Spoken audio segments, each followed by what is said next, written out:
Okay, so we are adding a mother-in-law house in the backyard, and it's right next to this big fruitless mulberry tree. And so this is going to be the walkway coming up to the house, and it extends this way. And you can see there's a big, huge root right in the middle of the pathway. So you can see it was this high.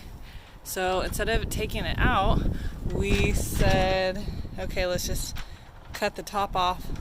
We're going to put metal rebar over it, then pour the concrete, and hopefully that will prevent the sidewalk from getting messed up and also prevent the tree from getting messed up, because we really like the tree. So we'll see if it works.